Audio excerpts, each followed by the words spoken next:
Hi everyone, this is Shazib Rafiq. In today's video, we are going to discuss the third chapter of O Levels IGCSE Enterprise Business Growth Insights. Well, we are going to start this chapter with a small story, and the story is all about there was an entrepreneur whose name was Pedro Mendes. I'm pretty sure that some of you have heard about this story before.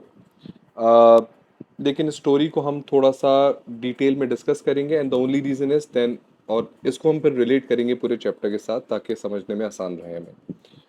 तो start करते हैं। Business का नाम है Mendis blossoms and the entrepreneur names was is Pedro Mendis. अच्छा, Pedro Mendes जो है basically he was searching for a roses bouquet for his wife. यहाँ से स्टाइल में स्टोरी स्टार्ट हुई है कि वो जब बाहर निकला एंड ये बेसिकली मैं बात कर रहा हूँ कि पेड्रो मेंडोस बेसिकली ही belongs to a country Chile. और वहाँ पर एक शहर था है अभी भी, दैट इज प्यूंटो एरेनस। वहाँ पर ये एक दिन इसने अपनी वाइफ को थोड़ा सा सरप्राइज देना था। सरप्राइज देने के लिए इसने सोचा कि मैं बुके ऑफ फ्लावर्स या बुके ऑफ रोजेस दूँ अपनी वाइफ को। तो बाहर निकला, इसने देखना शुरू किया, तो पता ही चला कि वो शहर बेसिकली एक रोज फ्री जोन है। वहाँ पर तो रोजेस अवेलेबल ही नहीं है। वहां से इसके पास एक आइडिया है। देखिए, आइडियाज आने के लिए कुछ भी हो सकता है। इट कैन बी कोई भी एक ऐसा मोमेंट होता है जहां पर आपके पास बिजनेस आइडिया आ जाता है। And this was the idea for this was the time for Pedro Mendis कि जब उसके पास आइडिया आया कि मुझ जैसे और भी तो बहुत सारे लोग होंगे जो कि रोजेस को कंसिडर करते होंगे एज अ प्रोडक्ट, लेकिन उनके पास वो चीज़ अवेलेबल नहीं है। तो यहाँ से उसके पास आइडिया आया क्योंकि चिली में ये शहर, ये पूरा जो सिटी है प्यूंटे एरेनस, इसमें रोजेस अवेलेबल नहीं है। तो उसने कहा कि मैं जो है वो रोज ग्रोइंग का बिजनेस स्टार्ट कर देता हूँ। नाउ नाउ अब देखें, यहाँ से उसका उसका उसका प्लानिंग स्टार्ट हो गया। उसने क्या किया, उसके पास जो एक कंसिडरेबल उसके पास सेविंग्स थे, उसने उसको रिस्क लिया उस पे, और उसने दो ग्रीन हाउस ग्रोअर जो उसने उसमें इन्वेस्ट किया जहाँ पर उसने रोजेस को ग्रो करना शुरू किया। और इस काम के लिए उसने ही वर्कड रियली हार्ड। उसने बहुत मेहनत की। उसने अपने इन्वेस्टर्स को इनकरेज किया इस बिज़नेस के लिए, क्योंकि ये एक ग्रोइंग बिजनेस था, एक नीड तो थी। तो उसने इन्वेस्टर्स को पिच किया, उनसे फिर इन्वेस्टमेंट्स करवाए बिजनेस के अंदर, बिजनेस को ग्रो किया। और इस पूरे टाइम पीरियड में उसको तकरीबन 10 साल का अरसा लग गया, जिसमें उसने डे नाइट, मतलब लॉन्ग आवर्स, वर्किंग आवर्स भी काम किए, डे नाइट भी काम किया, और बहुत उसने जो है मेहनत की। अब देखिए, 10 साल लगाने के बाद उसको क्या अचीव हुआ। सबसे पहला, वो चिली का सबसे लार्जेस्ट रोज ग्रोअर बन गया, प्रोड्यूसर बन गया। ये पहली अचीवमेंट है उसकी। फिर उसने दूसरी अचीवमेंट ये है कि उसने देखें इकोनॉमी को भी बेनिफिट करना शुरू कर दिया। उसने उन रोजेस को एक्सपोर्ट करना शुरू कर दिया। अब जो भी उसके terms and conditions and requirements, क्योंकि हमें पता है कि रोज एक पेरिशेबल गुड है, जल्दी से ख़राब हो जाता है। तो उसने ऑब्वियसली उसका कुछ ना कुछ ब्रेकआउट निकाला होगा, कोई उसने सोल्यूशन निकाला होगा, तो उसने उसको एक्सपोर्ट करना भी शुरू कर दिया है। तो he was one of the largest exporter in Chile. ये इसकी सेकेंड अचीवमेंट है आफ्टर 10 ईयर्स। तीसरा इसका क्या अचीवमेंट है कि इसने अफ्रीका में जो है ना, ये इसने रोज ग्रोअर तकरीबन 2 से 3 रोज ग्रोअर जो है ना, इसने अफ्रीका में भी परचेज किए इसने। इसका मतलब ये है कि अब ये मूव अराउंड होना शुरू कर दिया। इसने सिर्फ चिली तक अपने बिजनेस को नहीं रखा, बल्कि इसने इसको वर्ल्ड में एक्सप्लोर करना शुरू कर दिया कि जहाँ पर इसको लो कॉस्ट पे। अब देखें, अफ्रीका में हमें ये पता होता है कि अफ्रीका के अंदर हो सकता है कि कॉस्ट ऑफ लैंड बहुत कम हो सकता है कि जो लैंड हो वो रोज ग्रोइंग के लिए बहुत ज़्यादा अप्रोप्रिएट हो, फर्टिलिटी उसके हिसाब से मैच करती हो। पॉसिबिलिटी ये भी है कि वहाँ पर कॉस्ट ऑफ प्रोडक्शन बहुत ज़्यादा कम हो। तो उसने अफ्रीका को इस वजह से कंसिडर किया होगा, लाजमी सी बात है। और आज वो दुनिया का लार्जेस्ट रोज कल्टिवेटर बन गया है। तो these are some of the achievements of Pedro Mendes, जो कि उसने एक आइडिया, देखें एक आइडिया होता है बिजनेस के लिए जो कि आपको हेल्प आउट करता है कि आप आगे बढ़ सकें। तो हम हमेशा ये कहते हैं कि बिजनेस को ना सिर्फ पढ़ें बल्कि इसको समझें कि बिजनेस आपको कोई कभी करवाएगा नहीं, कोई आपको अर्न करके नहीं देगा। अगर आपको क्या करना होता है, you need to identify the problems in the market. अगर आप उस प्रॉब्लम को आइडेंटिफाई कर लेते हो तो it will help you to develop your own business. तो कल को आप अपना भी बिजनेस सेटअप कर सकते हैं। तो this was a successful story of Pedro Mendes. मैं ये नहीं कह रहा कि हमेशा जब कोई आइडिया आता है उसको इम्प्लीमेंट करते हैं तो आप सक्सेसफुल हो जाते हैं, बल्कि बहुत ज़्यादा फेलियर भी होता है, लेकिन ये आपकी कॉम्पिटेंसी और आपकी कंसिस्टेंसी और आपकी डिटर्मिनेशन पे डिपेंड करता है कि आप उसको किस तरीके से लेते हैं। बहुत सारे लोग फेलियर को फेलियर कंसिडर करके फिर उस ट्राई नहीं करते, और बहुत सारे लोग उस वक्त तक ट्राई करते रहते हैं जब तक उनको सक्सेस ना मिल जाए। तो द बेस्ट पार्ट इज कि अगर आपका विजन क्लियर है, if you have something in your head और आपको वो अचीव करना है, तो देखिए फेलियर्स का सामना आपको करना पड़ेगा, और ऐसा फेलियर्स के बाद ही फिर आपको सक्सेस मिलता है। तो this was a successful story of Pedro Mendes. अब देखें इस पूरी स्टोरी से हमें क्या पता चल रहा है। तो these are some of the qualities that Pedro Mendes should have in order to achieve such a big empire. तो जो मेंडेस ब्लूम्स उसने अपना बिजनेस सेटअप किया, 10 साल में उसमें इन्वेस्टमेंट खुद भी की, इन्वेस्टर से भी करवाई, और बहुत ज़बरदस्त रेट से उसको अपने बिजनेस को ग्रो किया क्योंकि उसको उसके अंदर पोटेंशियल दिख गया था। तो हमें देखना पड़ता है कि इसके अंदर क्या खास बात थी। तो क्या क्या क्या कैरेक्टरिस्टिक्स थी being an entrepreneur Pedro Mendes के अंदर। सबसे पहले देखें, क्या वो एक इनोवेटर था। तो पहले हम ये देखते हैं कि भाई इनोवेटर्स होते कौन हैं। इनोवेटर्स वो होते हैं जो आइडेंटिफाई करते हैं मार्केट गैप्स को। तो देखें, अगर हम स्टोरीज को ही वापस से रिफ्रेम करें तो हमको पता ये चलता है कि पेड्रो मेंडेस ने को एक आइडिया कब डेवलप हुआ, जब उसको उस प्रॉब्लम का सामना करना पड़ा। तो इसका मतलब ये है कि उसने प्रॉब्लम को हाईलाइट कर लिया, यानी कि मार्केट गैप को आइडेंटिफाई कर लिया। तो वो कौन हो गया, वो एक इन्वेंटर हो गया, वो एक इनोवेटर हो गया, और उसने अपने इन्वेंटिव आइडियाज से कस्टमर्स को अट्रैक्ट भी किया और कस्टमर की नीड्स एंड वांट्स को सेटिस्फाई भी किया, और ये बिजनेस का मेन ऑब्जेक्टिव भी होता है। सेकंड, तो इसका मतलब ये है कि भाई पेड्रो मेंडेस वाज इनोवेटिव। अब जरा आ जाते हैं सेकंड पे, क्या वो कमिटेड एंड सेल्फ कॉन्फिडेंट था। तो देखें, सेल्फ कॉन्फिडेंट और कमिटेड होने के लिए आपको क्या चाहिए, विलिंगनेस टू वर्क हार्ड। तो मैंने आपको स्टोरी में बताया कि उसने जो है वो लॉन्ग आवर्स काम किए, उसने डे नाइट काम किया, और अपने इस ऑब्जेक्टिव को, अपने मिशन को जो उसके ब्रेन में था उसको अचीव करने के लिए उसने हर मुमकिन कोशिश की। और लाजमी सी बात है, अगर आप स्टोरी का पहला हिस्सा देखें तो वो कोई टेक्निकली साउंड नहीं था रोज ग्रोइंग के लिए। रोज ग्रोइंग के लिए वो कोई टेक्निकली साउंड नहीं था। तो उसने ऑब्वियसली उसके बारे में रिसर्च भी कंडक्ट की गई होगी, कोई टेक्निकल स्किल्स को लर्न किया होगा, क्वालिटीज़ को लर्न किया होगा, सप्लायर से कांटेक्ट किया होगा, उसने बहुत सारे लोगों से जो है वो जो जो उस फील्ड से रिलेटेड होंगे उनसे उसने जाके मिला होगा। और तो ये सारी चीज़ें हमें पता चलता है कि वो एक कमिटेड भी था, सेल्फ मोटिवेटेड भी था। इंसान कमिटेड और सेल्फ मोटिवेटेड तब होता है जब उसको बियॉन्ड द इमेजिनेशन चीज़ें देखना शुरू हो जाती हैं। देखें, अगर आप चीज़ों को फोरकास्ट करना शुरू कर दें, एंटिसिपेट करना शुरू कर दें, और आपको, और ये वही लोग होते हैं जो विजनरीज होते हैं, जो लॉन्ग टर्म में चीज़ों को देख रहे होते हैं।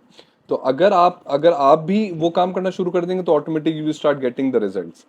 तो जैसे कि हमने देखा पेड्रो मेंडेस को 10 साल का अरसा जो उसने मेहनत की, और फिर उसने उस कमिटमेंट के साथ, सेल्फ मोटिवेशन के साथ, उस छोटे से एक आइडिया को एक world's largest cultivator in the world, मतलब ये बहुत बड़ी अप्रिसिएशन है कि, और ये तभी अचीव की जा सकती है जब बंदा सेल्फ मोटिवेटेड हो।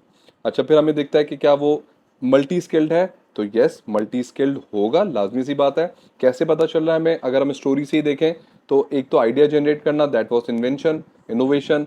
फिर सप्लायर को नेगोशिएट करना, कस्टमर्स के साथ नेगोशिएट करना। फिर जो आपने देखें कि उसने अपने कंट्री चिली के अंदर भी अपनी प्रोडक्शन को बढ़ाया, और चिली के बाहर भी वो अपने इन्वेस्टमेंट्स को लेके गया, वहाँ पर भी कल्टीवेशन ऑफ रोजेस किए उसने। उसने अपने इन्वेस्टर्स को भी मोटिवेट किया। तो इसका मतलब ये है कि मल्टी स्किल्ड है, और लीडरशिप के स्किल्स भी हैं कि उसने लोगों को उसने उसने उसने अपनी अपने आइडिया पर लोगों को जो है वो एक जगह पे गैदर किया, अपने आइडिया पर लोगों को कहा कि भाई ये idea is something where you will get your returns back. आपको ना सिर्फ आपका प्रिंसिपल अमाउंट वापस होगा, बल्कि उस पर आपको प्रॉफिट्स भी रिटर्न होंगे। और ये कन्वेंस करना कोई आसान काम नहीं होता, क्योंकि जब आप किसी से पैसा लगवाते हैं तो आपको उसको 100% सेटिस्फैक्शन देनी पड़ती है। तो इसका मतलब ये है कि ही हैव दैट कमिटमेंट, उसके पास वो कमिटमेंट है, वो कम्युनिकेशन है, वो नेगोशिएशंस हैं, वो सेल्फ, और ये सब चीज़ें कहाँ से आती हैं कि जब आप सेल्फ कॉन्फिडेंट हो, मल्टी स्किल्ड हो, और आपके अंदर ये लीडरशिप स्किल होती है कि when you are convinced you have to convince some other peoples as well. तो देखिए, जब आप बिजनेस की बात कर रहे होते हैं तो you have multiple people connected to the business, जिसमें बहुत सारे स्टेक होल्डर्स होते हैं, जिसमें इन्वेस्टर्स होते हैं, शेयर होल्डर्स होते हैं। फिर आपको देखें इस लेवल पे जब बिजनेस को लेके जाया जा रहा है कि जहाँ पर एक्सपोर्ट की जा रही है, जहाँ पर दुनिया में सबसे बड़ा कल्टिवेटर बना जा रहा है, तो ऑब्वियसली वहाँ पर गवर्नमेंट को भी आपको साथ लेना पड़ता है, गवर्नमेंट को भी कॉन्फिडेंस में लेना पड़ता है, क्योंकि इतने बड़े सेटअप के लिए आपको एक्सटर्नल फैक्टर्स को भी कंसिडर करना पड़ता है। तो यहाँ पर हमें पता चलता है कि उसकी लीडरशिप स्किल्स भी बहुत ज़्यादा स्ट्रांग होंगी। और ऑब्वियसली जिन चीज़ों में वो खुद इतना ज़्यादा स्ट्रांग नहीं होगा, मे बी उसकी मार्केटिंग स्किल्स इतनी अच्छी नहीं होंगी, तो उसके लिए टीम बिठा ली उसने, उसकी उसकी अकाउंटिंग फाइनेंशियल स्किल्स इतनी अच्छी नहीं होंगी, तो उसके लिए उसने पूरे पूरे डिपार्टमेंट्स को हायर कर लिया होगा। And this hiring and firing and these are the technical skills he would have. फिर आप देखें 10 साल के अरसे में ज़रूरी नहीं कि सब अच्छा अच्छा ही हुआ होगा। कुछ बहुत सारी चीज़ें आप प्लान करते हैं और प्लान के अगेंस्ट में चली जाती हैं। कुछ ऐसी ऐसी प्रॉब्लम्स होती हैं जिसको आप फोर्सी करते हैं, कुछ ऐसी प्रॉब्लम्स होती हैं जो अनफोर्सीन होती हैं। जैसे कि कोविड बीच में आया, बहुत ज़्यादा प्रॉफिटेबल बिजनेसेस थे जो कि कोविड से पहले बहुत प्रॉफिटेबल थे, लेकिन कोविड में वो सस्टेन नहीं कर सके, क्योंकि कोविड एक ऐसा टाइम पीरियड था जो कि अनफोर्सीन था, लोग उसके लिए प्रिपेयर्ड नहीं थे। और आज से पहले दुनिया में ऐसा कोई प्रॉब्लम इतना बड़ा इस लेवल पे नहीं आया था। तो इसका मतलब यह है कि कॉन्फिडेंस था, तो एबिलिटी टू बाउंस बैक, क्योंकि उसका विजन क्लियर था। याद रखिएगा कि लोग हिम्मत तब हारते हैं जब उनका विजन क्लियर नहीं होता। कोई चीज़ स्टार्ट की जाए और उसको उस अपने विजन पे ना लेके जाए चाहे, इसका मतलब यह है कि लोग विजनरी नहीं होते। जो अब आप देखें, एप्पल जो है वो एक अगर आपको पता हो कि उन्होंने अपने अपने घर के गैराज से स्टार्ट किया, और आज दुनिया की biggest organization in the world, अभी रिसेंटली उसने अपने $3 ट्रिलियन $3 ट्रिलियन का बेंचमार्क अचीव किया है, which is too much again. बहुत सारे कंट्रीज के इतने रिजर्व भी नहीं होते हैं जितना इस कंपनी की इस वक्त नेट वर्थ है। अभी भी तकरीबन टुडे इज 11 जुलाई, और आज भी जो इसका शेयर मार्केट में नेस्डैक पे जो इसका शेयर ट्रेड हो रहा है वो अप्रॉक्सीमेटली $190 पर शेयर हो रहा है, और 190 पर शेयर। तो अगर आप इसको रुपीज़ में या किसी भी करेंसी में आप इसको कन्वर्ट करते हैं, विच इज़ टू मच, तो आप इसको कन्वर्ट जब आप देखते हैं इसकी कंपनी की नेटवर्थ इतनी है, तो वो नेटवर्थ ऐसा नहीं है कि एक दिन में ये हमेशा से सक्सेसफुल थे। अगर आप इनकी स्टोरी को भी देखें तो इनकी इनकी पूरी सक्सेस स्टोरी के अंदर अप्स एंड डाउन्स रहे हैं। क्यों इनको इतना बड़ा फेम मिला, क्यों कंसिडरेबल इनको जो है वो लैक अमाउंट ऑफ फेम मिला इनको अपनी पूरी फील्ड के अंदर, वो ये था कि इनके पास एबिलिटी टू बाउंस बैक था। They are consistent, they are persistent, they are visionaries, और आज उन्होंने अपने ऑब्जेक्टिव्स को अचीव किया। एंड सेम गोथ विथ, हम जो बात कर रहे हैं पेड्रो मेंडिस की, हम बात कर रहे हैं ब्लूम्स की, मेंडिस ब्लूम्स की, कि जिसने 10 साल के अरसे में इतनी बड़ी बड़ी अचीवमेंट्स हासिल करी। तो दैट वाज के ऐसा नहीं है कि 10 साल में वो हमेशा कंसिस्टेंसी से आगे बढ़ता रहा, बल्कि उसके पास अप्स एंड डाउन्स भी आए होंगे, लेकिन उसके पास एक एक विजन था, एक बिलीव था कि भाई वी कैन डू इट, और तो उसने उसको बाउंस बैक किया और वापस अपनी पोजीशन को रिटेन किया। क्या उसके अंदर रिस्क टेकिंग एबिलिटी थी? तो हमें केस स्टडी से भी समझ आता है कि उसने जो पहला बिजनेस स्टार्ट किया तो वो अपनी ओन सेविंग से स्टार्ट किया था, जब उसने दो जो है वो ग्रीन हाउस परचेज किए थे रोज कल्टीवेशन के लिए। तो वो क्या था, वो उसका अपना पहला रिस्क आपको खुद लेना पड़ता है। तब आप जब तक आप खुद रिस्क नहीं लेते, जब तक इन्वेस्टर्स भी आपके ऊपर रिस्क कभी भी नहीं लेते, तो पहले आपको उसको पूरा बिजनेस सेटअप करके दिखाना पड़ता है। उसके बाद you will be able to you can ask the investors, you can ask the banks to lend you the money, to investors to invest in your idea। तो दैट शो कि वो एक रिस्क टेकिंग एबिलिटी था, और risk taking के बगैर कोई businessman कभी बिजनेसमैन बन भी नहीं सकता ना, you need to be a risk taker for that. अच्छा जी, अब बात कर लेते हैं ज़रा बिजनेस प्लान की। तो बिजनेस प्लान को समझने के लिए, बिजनेस प्लान क्या है, हम अब नाम से ही थोड़ा आइडिया हो रहा है ना कि प्लानिंग, बिजनेस की प्लानिंग। तो इट्स अ फॉर्मल डॉक्यूमेंट, एक फॉर्मल डॉक्यूमेंट है जो क्या शो कर रहा है, वो कंपनी के goals, AIIMS, objectives, short term, long term, medium term objectives को पोर्ट्रे कर रहा है। एक रोड मैप है जो कि आप बता रहे हैं कि स्टेप बाय स्टेप आप कैसे मूव करेंगे in order to achieve your goals, और ये क्यों जरूरी है, किसके लिए जरूरी है। तो याद रखिएगा, ये हर उस शख्स के लिए जरूरी है जो बिजनेस के साथ डायरेक्टली या इनडायरेक्टली एसोसिएटेड है।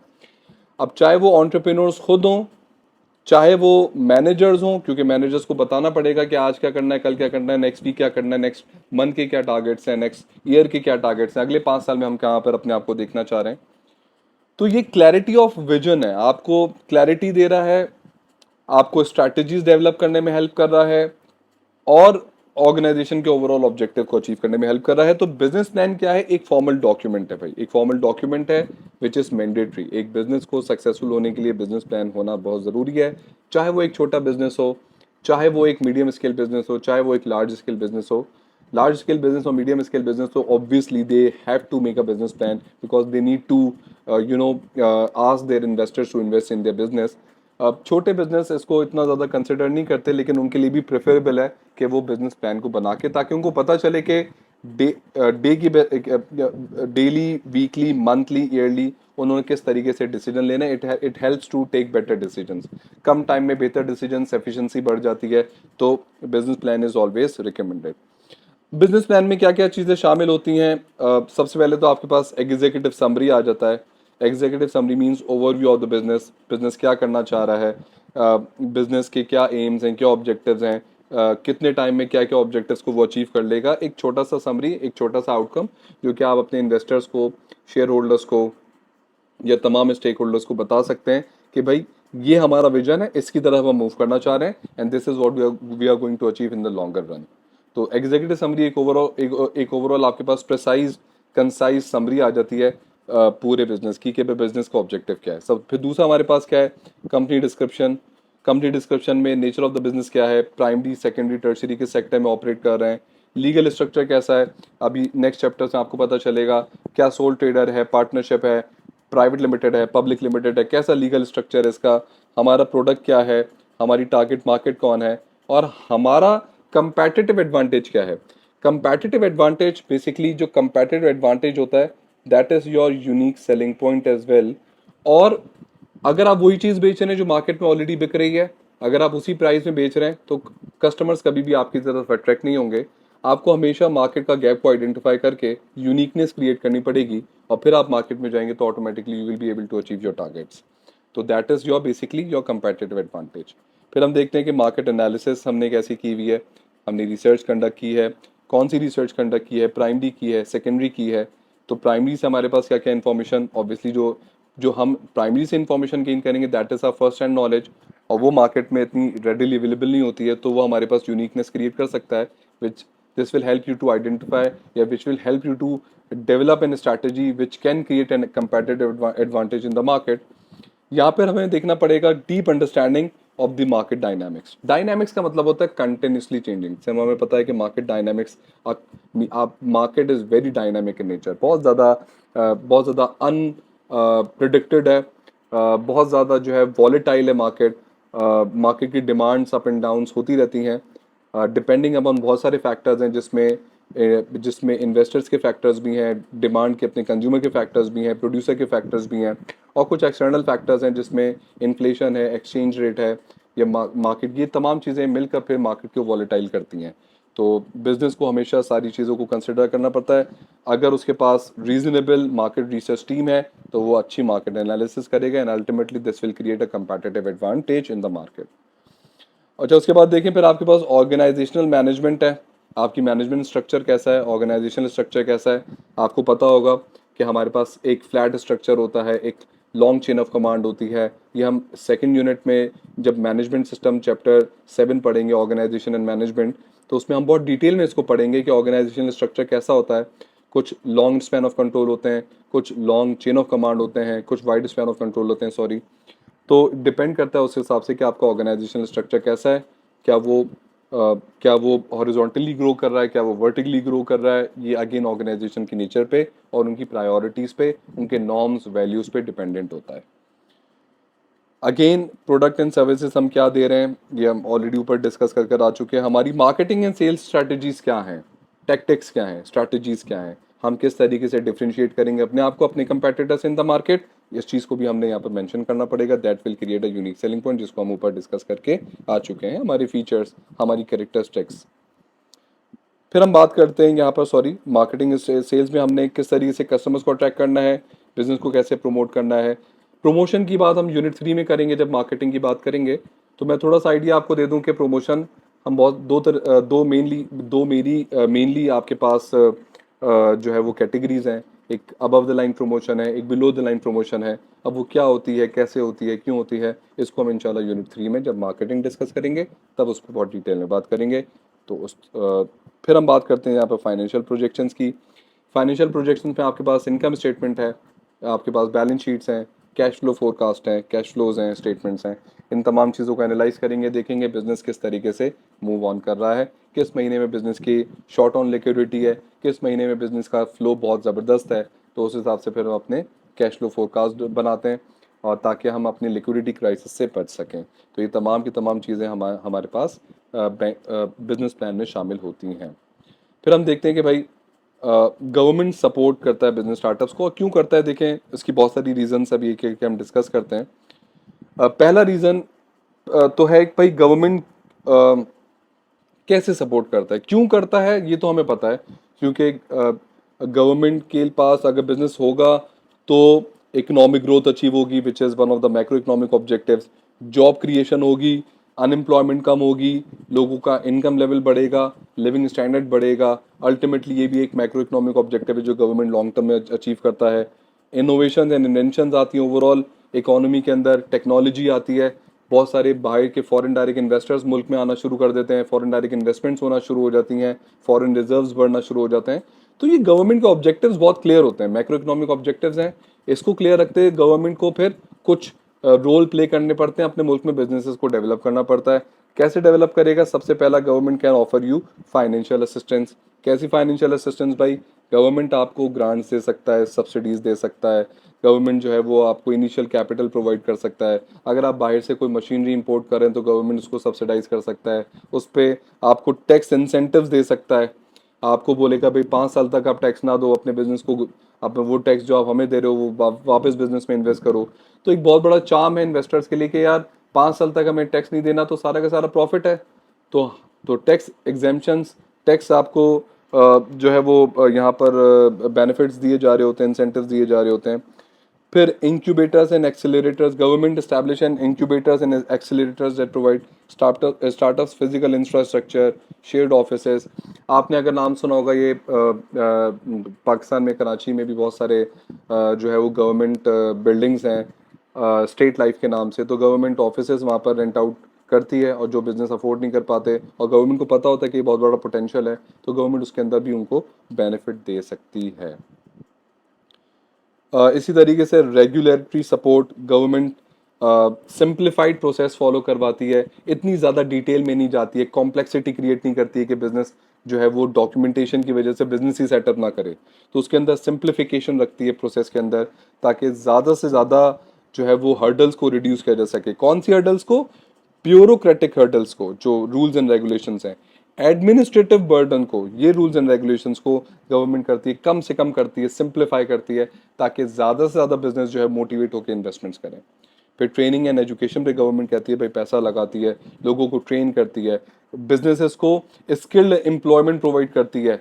जो रिक्वायर्ड स्किल्स होते हैं, नेसेसरी स्किल्स होते हैं, वो नॉलेज, वो स्किल्स गवर्नमेंट खुद डेवलप करवाती है और इंडस्ट्री को वो बेनिफिट देती है। फिर इंडस्ट्री को ट्रेनिंग पे इन्वेस्टमेंट इनिशियली नहीं करनी पड़ती। फिर आपको लॉन्ग टर्म में अगर आपको मजीद उसको ग्रो करना है तो फिर आप इन्वेस्टमेंट करते हैं, लेकिन इनिशियल उनको वर्कर होता है वो स्किल्ड उनको मिल जाता है। फिर गवर्नमेंट आपको हेल्प करती है रिसर्च एंड डेवलपमेंट पे। गवर्नमेंट आपको बताती है कि कौन से सेक्टर्स हैं, आपके पास पैसा है लेकिन आपको ये नहीं पता किन सेक्टर्स में इन्वेस्टमेंट करनी है, गवर्नमेंट आपको आइडिया देगी कि भाई ये सेक्टर्स में आप जाके इन्वेस्टमेंट कर सकते हैं।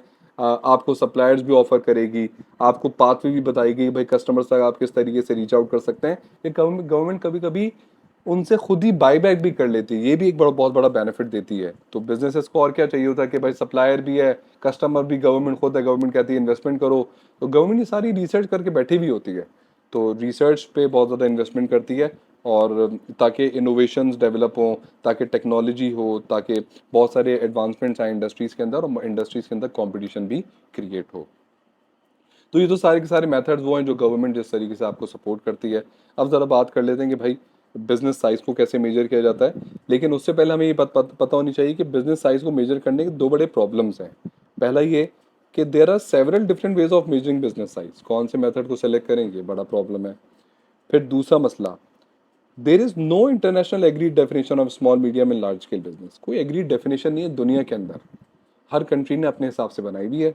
तो बहुत कभी भी ऐसा भी हो सकता है कि आपकी कंट्री में कोई business is considering a big organization, एक लार्ज स्केल ऑर्गेनाइजेशन, लेकिन वो ऑर्गेनाइजेशन अगर मैं कंपेयर करूं अपने कंपेटिटिव इंडस्ट्री से, कंट्री से, तो वो बिजनेस वहाँ पर स्मॉल भी कंसिडर किया जा सकता है, मीडियम स्केल भी कंसिडर किया जा सकता है, क्योंकि उनके जो मेजरिंग क्राइटेरिया होंगे वो डिफरेंट होंगे, उनके जो पैरामीटर्स होंगे वो डिफरेंट होंगे, हमारे पैरामीटर्स डिफरेंट हैं।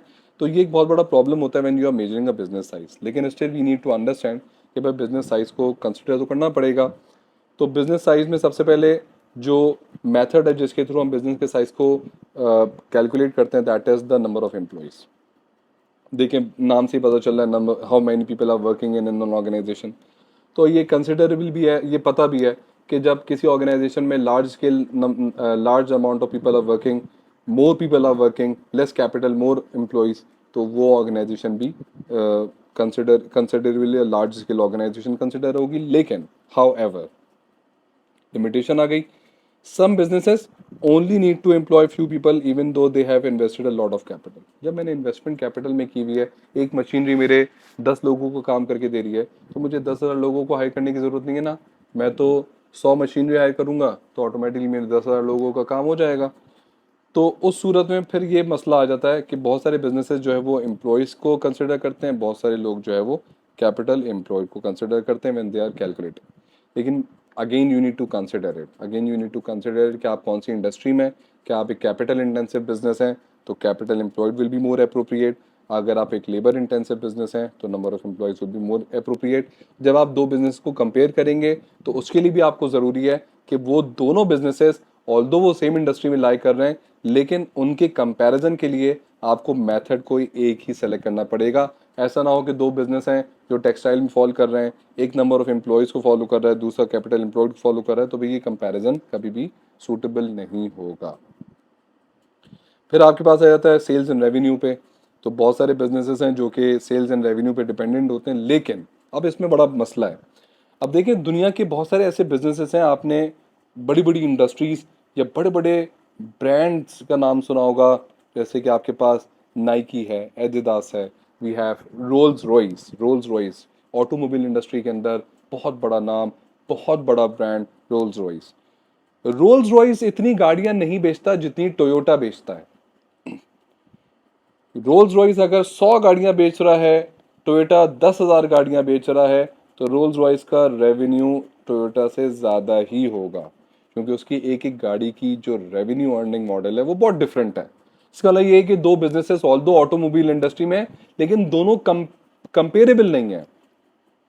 अगर मैं रोल्स रॉयस की बात करूं, तो रोल्स रॉयस एक नीश मार्केट में डील कर रहा है, जबकि टोयोटा की अगर मैं बात करूं, जिसके अपने 27 वेरिएंट्स हैं सिर्फ दुनिया के अंदर, ये एक मास मार्केट को केटर कर रहा है।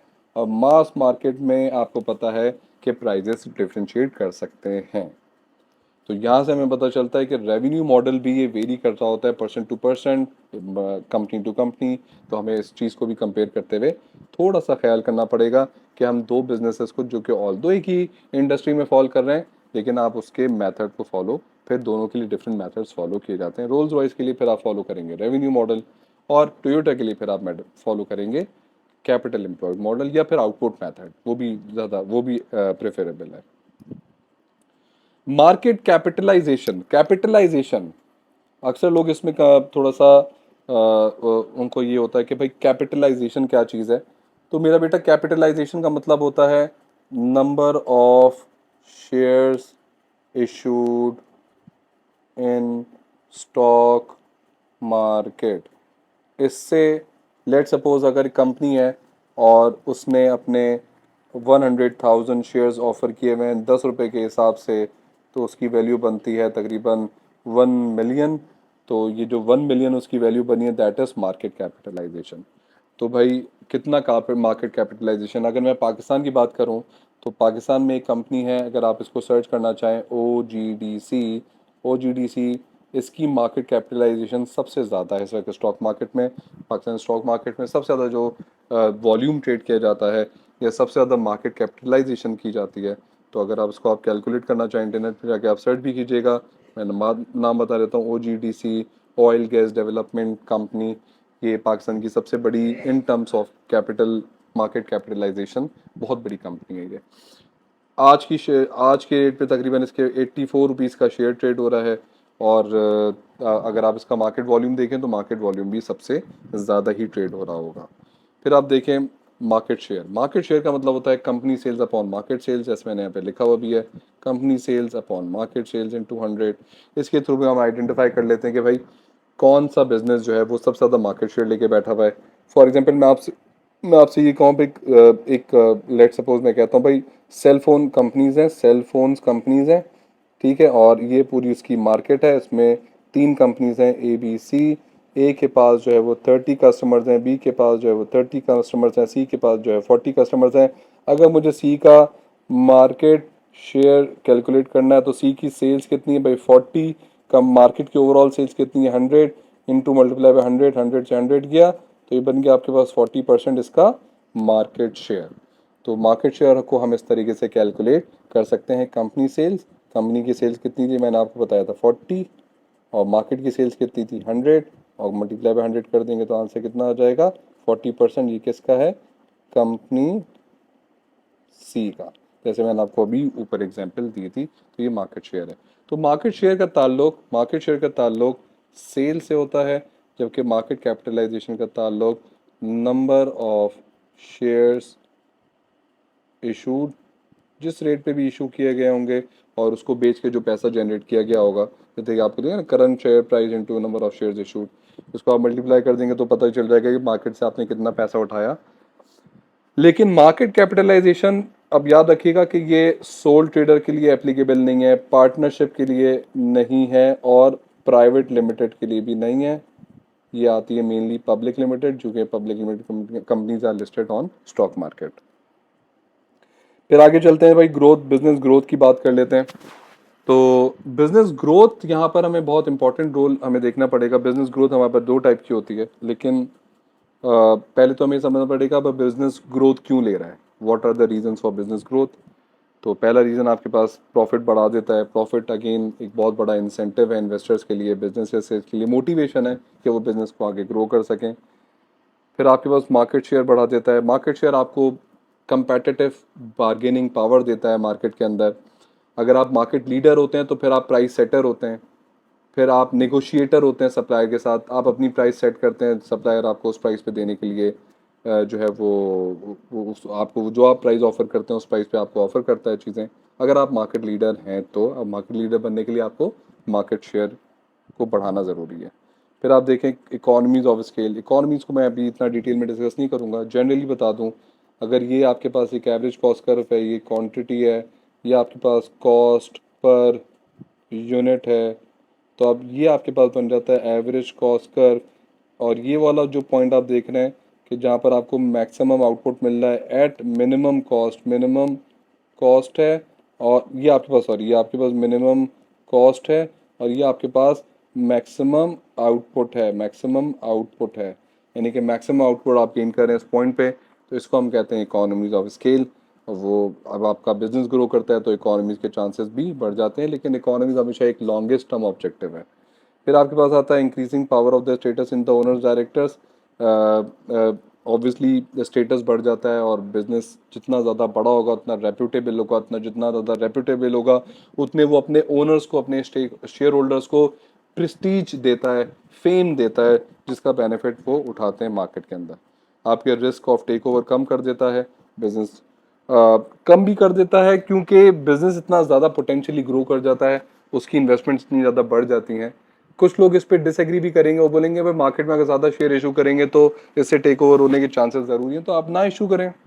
आप शेयर्स ना इशू करें, आप इसकी सोर्स ऑफ फाइनेंस आप अगर बैंक के थ्रू करवाना चाहें तो वहाँ से करवा भी सकते हैं। तो अपने इन्वेस्टर जो करंट इन्वेस्टर्स हैं, अगर वही बहुत ज़्यादा मोटिवेटेड हैं तो वही बिजनेस में री इन्वेस्टमेंट कर देते हैं, मजीद इन्वेस्टमेंट कर देते हैं। तो ज़रूरी नहीं है कि आप मजीद शेयर होल्डर्स को यहाँ पर दावत दें।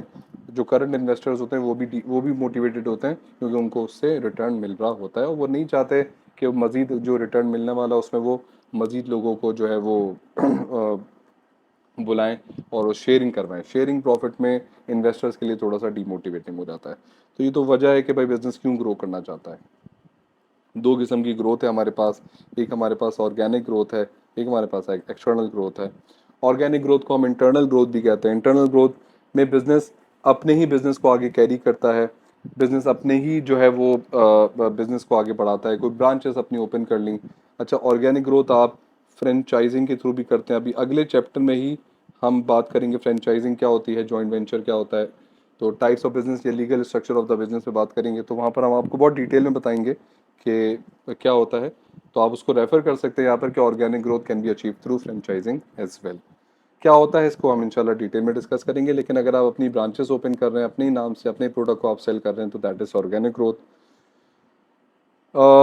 ऑर्गेनिक ग्रोथ स्लो होती है, इसमें कोई शक की बात नहीं है, because you need to set up a business. फिर आप अरसे दराज तक कमाते हैं, फिर सेविंग्स करते हैं, प्रॉफिट्स कमाते हैं, सेविंग्स करते हैं, फिर सेविंग्स को री इन्वेस्ट करते हैं।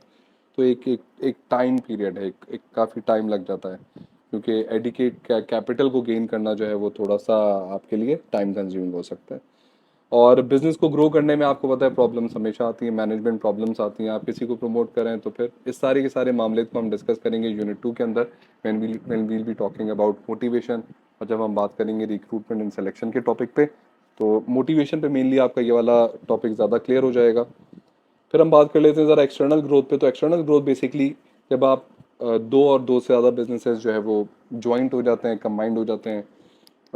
अब वो बहुत सारे तरीक़ों से होते हैं, वो टेक ओवर्स के थ्रू भी होते हैं या मर्जर्स के थ्रू भी होते हैं। इसकी एग्जांपल्स हम आगे जाकर देखेंगे। हमारे पास डिफरेंट मॉडल्स हैं एक्सटर्नल ग्रोथ के, जिसमें हमारे पास हॉरिजॉन्टल इंटीग्रेशन है, फॉरवर्ड वर्टिकल है, फॉरवर्ड बैकवर्ड और कॉन्ग्लोमरेट है। तो पहले एक एक करके सब पे बात कर लेते हैं। यहाँ पर हमारे पास बैकवर्ड वर्टिकल इंटीग्रेशन है। बैकवर्ड वर्टिकल इंटीग्रेशन कि when a business is acquiring a business operating earlier in the supply chain. Earlier in the supply chain की एग्जांपल मैं आपको दे देता हूँ। अज्यूम करें कि ये आपके पास एक सप्लाई चेन बना हुआ है, ये मैन्युफैक्चरर है, ये होलसेलर या रिटेलर आप समझ लें, और ये सप्लायर है। ठीक है जी, सप्लायर है। तो बैकवर्ड का मतलब ये है कि अगर कोई मैन्युफैक्चरर सप्लायर को टेक ओवर कर ले या इसके साथ कोई मर्जर कर ले, तो इसको हम कहते हैं बैकवर्ड वर्टिकल इंटीग्रेशन। सही है। तो earlier in the supply chain. अच्छा, इसी तरीके से अगर सेम एग्जाम्पल को आप लेके चलें, या आपके पास सप्लायर आ गया, मैन्युफैक्चरर आ गया, या आपके पास होलसेल रिटेल। अगर होलसेल रिटेल वाला मैन्युफैक्चरर को टेक ओवर या उसके साथ कोई मर्जर कर लेता है, तो ये भी आपके पास बैकवर्ड वर्टिकल इंटीग्रेशन है। अच्छा, फिर हम बात कर लेते हैं फॉरवर्ड वर्टिकल इंटीग्रेशन। साथ साथ ही फॉरवर्ड आपको देखें नाम से अंदाजा चल रहा है, acquiring a business further in the supply chain. Further in the supply chain example में लिखा हुआ है a vehicle manufacturer buys a car part distributor. Car part distributor ये कौन है? ये रिटेलर भी हो सकता है, ये होलसेलर भी हो सकता है। अगर सेम सप्लाई चेन को लेके चलें, अगर एक मैन्युफैक्चरर होलसेलर या रिटेलर को टेक ओवर या मर्जर कर लेता है, तो ये फॉरवर्ड वर्टिकल इंटीग्रेशन है। इसी तरीके से फिर आपके पास horizontal integration, same industry same stage of production. दो कीवर्ड याद रखिएगा, same industry same stage of production. तो अगर सेम स्टेज ऑफ प्रोडक्शन का मतलब यह है कि अगर प्राइमरी में तो दोनों का प्राइमरी सेक्टर होना ज़रूरी है, अगर सेकेंडरी है तो दोनों का सेकेंडरी होना ज़रूरी है। जैसे कि आपने वर्टिकल में देखा, सप्लायर जो है मेनली ये प्राइमरी से आ जाता है, मैन्युफैक्चरर जो है ये सेकेंडरी से आ जाता है, ये वाले जो है ये होलसेलर और रिटेलर जो है ये टर्शरी सेक्टर है। तो यहाँ पर स्टेज ऑफ प्रोडक्शन डिफरेंट है, लेकिन हॉरिजॉन्टल के लिए स्टेज ऑफ प्रोडक्शन हमेशा सेम होना चाहिए। अगर एक बिजनेस प्राइमरी से तो दूसरा भी प्राइमरी में, सेकेंडरी में तो सेकेंडरी में, टर्शरी में तो टर्शरी में। तो ये दोनों का सेम होना ज़रूरी है। सेम स्टेज ऑफ प्रोडक्शन समझ आ गया, और सेम इंडस्ट्री होना ज़रूरी है। जैसे कि अगर पेप्सी या कोक आपस में इंटीग्रेशन करती है तो हॉरिजॉन्टल इंटीग्रेशन, बाटा और या सर्विस आपस में इंटीग्रेशन करते हैं तो हॉरिजॉन्टल इंटीग्रेशन। तो नेस्ले या एक्वाफीना आपस में इंटीग्रेशन करते हैं, नेस्ले वाटर की बात कर रहा हूँ, तो ये आपके पास हॉरिजॉन्टल इंटीग्रेशन आ जाएगी। तो same industry same stage of production horizontal. Repeat कर लेते हैं, वर्टिकल के लिए वर्टिकल के अंदर सेम इंडस्ट्री है लेकिन स्टेज ऑफ प्रोडक्शन डिफरेंट है, और कॉन्ग्लोमरेट में सभी डिफरेंट है। Different industry different stage of production, different industry different stage of production. तो आप देखें जो कॉन्ग्लोमरेट्स होते हैं बेसिकली ये डाइवर्सिफिकेशंस होती हैं। अगर मैं बात करूं बहुत सारे बिजनेसेस पाकिस्तान में से कोऑपरेट कर रहे हैं कॉन्ग्लोमरेट के ऊपर। अभी recently PSO Pakistan state oil ने जो है अपनी एक विलिंगनेस शो करी, पीएसओ ने विलिंगनेस शो करी कि वो इजी पैसा को एक्वायर करना चाहता है। दोनों डिफरेंट इंडस्ट्री है, स्टेज ऑफ प्रोडक्शन भी मोर और लेस डिफरेंट है। वो ऑयल मार्केटिंग कंपनी है, वो फाइनेंशियल इजी पैसा एक फिनटेक है। तो फिनटेक और ये oil marketing company stage of production आपका डिफरेंट है, इंडस्ट्री तो बिल्कुल ही डिफरेंट है। तो ये बेसिकली क्या हो गया, दिस इज कॉन्ग्लोमरेट ना, ये बहुत बड़ा कॉन्ग्लोमरेट हो सकता था। तो अभी तो नहीं किया उन्होंने, उन्होंने ख्वाहिश जाहिर की, उन्होंने ऑफर किया कि हम ये करना चाह रहे हैं, लेकिन अभी इजी पैसा का इस पर कोई जवाब नहीं आया। तो ये कॉन्ग्लोमरेट बन सकता था। वैसे ही हमें दिखता है कि लकी सीमेंट है, तो लकी सीमेंट वालों के पास लकी वन मॉल भी है। आप देखें कि वो ऑटोमोबाइल के अंदर भी हैं। जो किया की सारी मैन्युफैक्चरिंग हो गई, असेंबलिंग हो गई, वो सब ये लोग कर रहे हैं। फिर सैमसंग मोबाइल्स की मैन्युफैक्चरिंग इन पाकिस्तान लकी सीमेंट कर रहा है। फिर आप ये देखें कि तब्बा हार्ट, तब्बा किडनी हॉस्पिटल्स, ये हॉस्पिटैलिटी हेल्थ केयर की तरफ चले जाते हैं। तो ये भी सारा का सारा जो ये तब्बा बहुत बड़ा कॉन्ग्लोमरेट है, this is conglomerate, a pure conglomerate. इसके क्या बेनिफिट ड्रॉबैक्स हो सकते हैं, बहुत ही सिंपल से हैं। अगर आपको आइडिया समझ आता है तो उसके बेनिफिट ड्रॉबैक भी समझ आएंगे आपको। एलिमिनेट कंपेटिटर्स, किसका ये बात कर रहे हैं हम, हॉरिजॉन्टल इंटीग्रेशन। जब आप अगर एक इंडस्ट्री के अंदर let suppose A B C तीन बिजनेस हैं, दो ने आपस में मर्जर कर लिया, तो अब ये क्या बचा, ए और सी बचा। तो देखिए ऑटोमेटिकली क्या हो गया, एलिमिनेट हो गया competitors in the market, market power जो है ज़्यादा बढ़ जाएगी आपकी। इकोनॉमीज ऑफ स्केल होने के चांसेस क्या हैं, ज़्यादा हैं बिल्कुल, क्योंकि अब आपका प्रोडक्शन सेटअप एक कंबाइंड हो रहा है। तो उसकी प्रोडक्शन जब एक जगह पे कंबाइंड होगी तो ऑटोमेटिकली आपका आउटपुट बढ़ेगा, आउटपुट बढ़ेगा, एवरेज कॉस्ट फॉल करेगी। तो अब आपको डिफरेंट यूनिट्स में ऑपरेट करने की ज़रूरत नहीं है, एक ही जगह पे यूनिट लगाएंगे तो कॉस्ट कम होगी, एवरेज कॉस्ट फॉल करेगी, आउटपुट बढ़ेगा। तो इससे आपकी इकोनॉमीज अचीव किए जा सकती है। A scope for rationalizing production, concentrating all output on one side as opposed to two। ये वही बात मैंने अभी आपसे ये इसी को कनेक्ट करके यहाँ पे बताया कि अब आपको डिफरेंट जगहों पर प्रोडक्शन करने की ज़रूरत नहीं है। एक ही जगह पे जब प्रोडक्शन होगा सारा का सारा, तो automatically you will have more chances के आपको स्टाफ भी कम करना पड़ेगा, उसकी भी कॉस्ट कम होगी। आपको सब डिफरेंट सप्लायर से लेने की ज़रूरत नहीं है, एक ही सप्लायर डेडिकेटेड होगा तो वो भी आपको अच्छी प्राइस ऑफर करेगा। फिर दो जगहों को रेंट ऑफर करने की ज़रूरत नहीं है, तो ये भी आपके लिए एक बड़ी कॉस्ट कटिंग हो जाती है। रैशनलाइजिंग प्रोडक्शन की तरफ चले जाते हैं आप। They may be increase power of suppliers to lower prices, आपकी पावर बढ़ जाती है क्योंकि आपका मार्केट डोमिनेंस है, मार्केट शेयर ज़्यादा है। अब आप मार्केट में सप्लायर को डिक्टेट करेंगे कि what prices do you like to offer, और वो उसको एक्सेप्ट करना पड़ेगा। क्या डिसएडवांटेज होते हैं, बैड पब्लिसिटी, अब लोगों को निकालेंगे आप तो लाजमी सी बात है कि रिडंडेंसी की वजह से लोग अच्छी बातें तो नहीं करेंगे आपके बारे में, they will speak bad about you. तो जो आपके लूप होल्स होंगे वो मार्केट में डिस्क्लोज होना शुरू हो जाएंगे, लोग उसके बारे में बातें करना शुरू करेंगे। तो bad publicity can be a very dangerous for the business, business का जो ब्रांड इमेज है उसको हर्ट कर सकता है। Customers opposition to less competition in the choice, customer के लिए चॉइसेस कम है। याद रखेंगे जब भी चॉइसेस कम होंगी ना तो प्राइजेस ज़्यादा ऑफर होंगी, क्वालिटी में कॉम्प्रोमाइज़ होगा, क्योंकि चॉइसेस कम है आपके पास। ठीक है, ये एक तरीके की मोनोपोली पावर्स की मैं बात कर रहा हूँ। मोनोपोली देखें, अगली बात ही आगे may lead to monopoly investigation. तो गवर्नमेंट फिर यहाँ पर थोड़ी सी एक्टिव होती है, गवर्नमेंट डीरेगुलाइज करती है और कोशिश करती है कि मोनोपोलीज पावर मार्केट में ज़्यादा क्रिएट ना हो सकें। स्टेक होल्डर्स पे क्या इम्पैक्ट आता है, customers now have less choices, workers may have less job insecurity, supplier के पास जो है वो लोअर प्राइजेस, उसको बार्गेन करना पड़ेगा इस चीज़ पे क्योंकि उसको पता ऑप्शन नहीं है इसके अलावा कोई, और बड़ा मेरा कंज्यूमर है अब ये। तो शेयर होल्डर्स का जो प्रॉफिट, फिर ये भी बड़ा इम्पैक्ट है कि शेयर होल्डर्स को कुछ बेनिफिट मिलता है कि बिजनेस कंबाइंड होता है, एवरेज कॉस्ट कम होता है, आउटपुट बढ़ता है, सेल्स बढ़ती है, रेवेन्यू ज़्यादा आता है, तो प्रॉफिटेबिलिटी बढ़ती है, तो प्रॉफिट डिवीजन में, प्रॉफिट डिस्ट्रीब्यूशन में भी हेल्प होती है।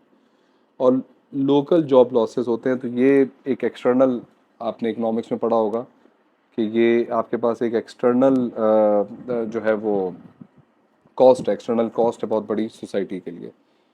अच्छा, इसी तरीके से फिर हम एडवांटेज डिसएडवांटेज बात कर लेते हैं फॉरवर्ड वर्टिकल इंटीग्रेशन की। तो हमें फॉरवर्ड वर्टिकल इंटीग्रेशन में हमें पता चल रहा होता है कि business is now able to control promotions and pricing of its product. अगर कंट्रोल कर सकता है और करता भी है तो ये बड़ा एडवांटेज है उसके लिए। अच्छा, give secure outlet of production business में नाउ एक्सक्लूड। देखें, गुल अहमद के आप स्टोर पे जाएं, खाड़ी पे जाएं, अलकरम पे जाएं, सफ़ायर पे जाएं, इनके डेडिकेटेड आउटलेट्स हैं। आपको इनके प्रोडक्ट्स के अलावा और प्रोडक्ट्स नहीं मिलेंगे, कस्टमर के पास चॉइसेस नहीं है।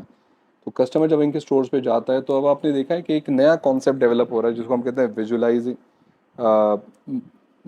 विजुलाइज मर्चेंडाइजिंग कहलाती है। मर्चेंडाइजिंग, इसमें क्या होता है कि वो अपने स्टोर्स को इतना अट्रैक्टिव बना देते हैं कि आप वहाँ पर अगर आप एक दफ़ा चले जाएं और अपनी प्राइसिंग को इतना कंपेटिटिव रखेंगे, एनवायरनमेंट इतना बेहतरीन बना देंगे कि आप उनसे ख़रीदे बगैर वापस नहीं आते। तो ये एक बहुत बड़ा एडवांटेज मिलता है अगर वो फॉरवर्ड वर्टिकल इंटीग्रेशन की तरफ जाते हैं, कोई डेडिकेटेड आउटलेट मिल रहा है। अच्छा, दूसरा बेनिफिट सबसे बड़ा क्या है कि भाई वो प्रॉफिट जो कि एक आपका रिटेलर कमा रहा था, होलसेलर कमा रहा था, वो प्रॉफिट आपके साथ एब्जॉर्ब हो जाएगा। सिक्योर आउटलेट हो गया, आपके प्रॉफिट एब्जॉर्ब होना शुरू हो गए। तो पहले आप उसको कोई चीज़ 100 रुपये की बेचते थे, वो 110 के आगे बेचता था, तो अब कस्टमर तो 110 की जा रही है, लेकिन आपको जो प्रॉफिट मिल रहा है आप वो 110 के हिसाब से मिल रहा है, 100 के हिसाब से नहीं मिल रहा। तो प्रॉफिट एब्जॉर्ब होना शुरू हो जाते हैं। एक बहुत बड़ा बेनिफिट है फॉरवर्ड वर्टिकल इंटीग्रेशन का। Suspect an attempt to act in uncompetitively and react negatively. Customer समझेगा कि भाई कि ये दो लोगों ने कंबाइन कर लिया है, उसकी एक एसोसिएशन बिल्ड होती है ब्रांड के साथ।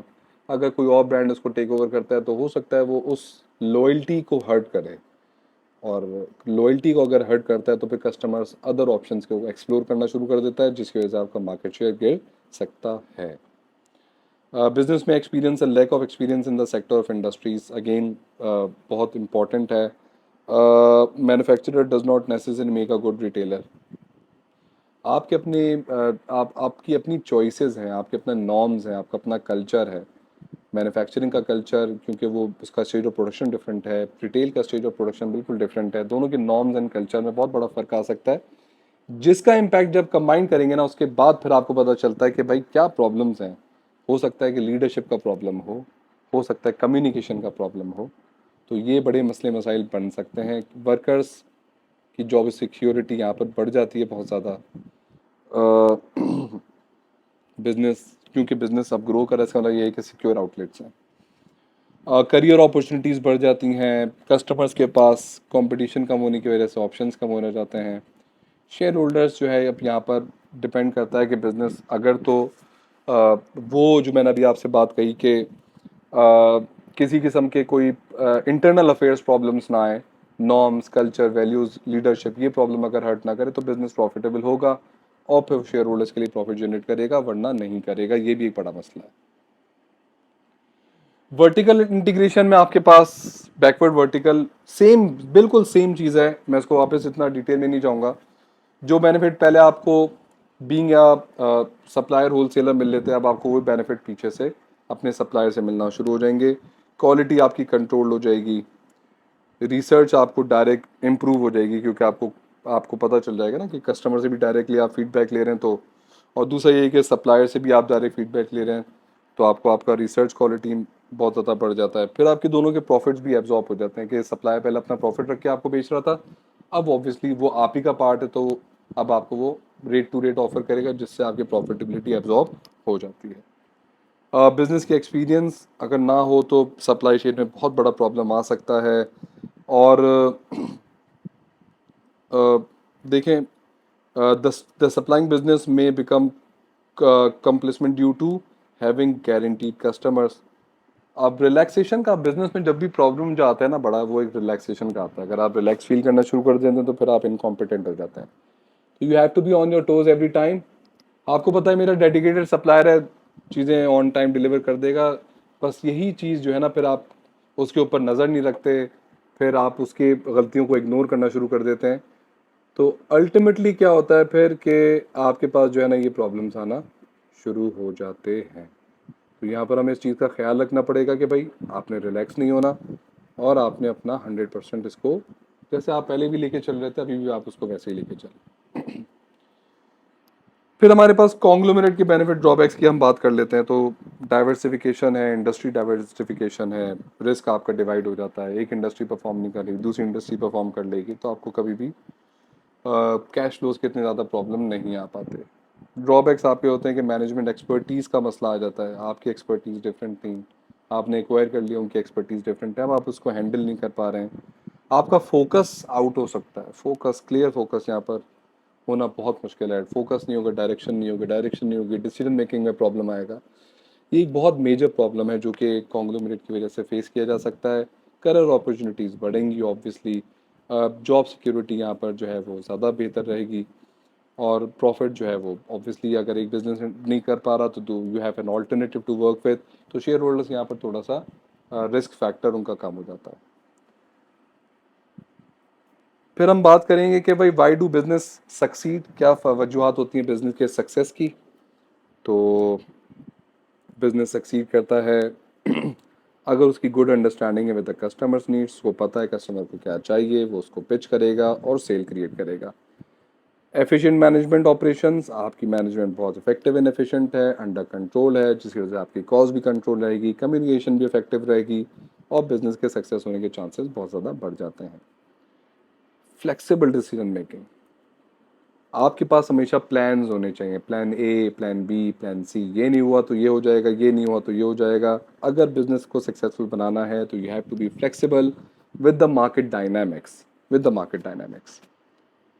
क्या वजूहत होती हैं बिजनेस फेल हो जाते हैं, बिल्कुल रीजन क्लियर है, and then this will be the last topic of the chapter. Poor record keeping, initially छोटा बिजनेस की मैं बात कर लूँ, सोल ट्रेडर्स जो है वो इतना ज़्यादा अटेंशन पे नहीं करते रिकॉर्ड कीपिंग पे। साल के महीने के आखिरी में जब वो उसको कैलकुलेट करने बैठते हैं तो यहाँ से उनको प्रॉब्लम्स आना शुरू हो जाती हैं। तो पुअर रिकॉर्ड कीपिंग की वजह से भी बिजनेस फेलियर होता है।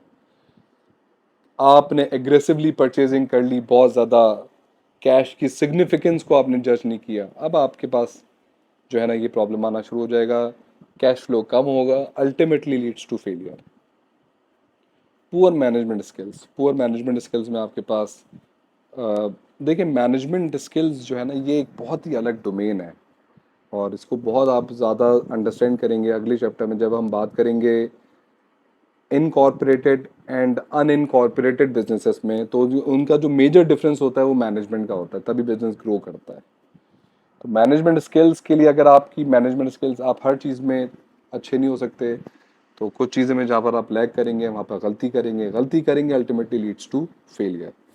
अच्छा जी, इस पर आपके पास लीडरशिप डिसीजन मेकिंग भी आ जाती है, कैश हैंडलिंग भी आ जाती है, कैश हैंडलिंग का ताल्लुक पुअर रिकॉर्ड कीपिंग में भी आ जाएगा, and planning and coordination communication, more और लेस ये तमाम वो फैक्टर्स होते हैं जिनकी बेसिस पे बिजनेस जो है वो फेलियर की तरफ जाता है। आई होप कि आपको वीडियो पसंद आई होगी, अगर पसंद आई है तो प्लीज़ शेयर करें अपने फ्रेंड्स के साथ, और लाइक एंड सब्सक्राइब करें हमारे चैनल को, और बेल आइकन पर ज़रूर क्लिक कीजिएगा ताकि जो भी आने वाली नई वीडियोज़ होंगी उसका आपको वो आप तक पहले पहुंच जाए। Thank you so very much.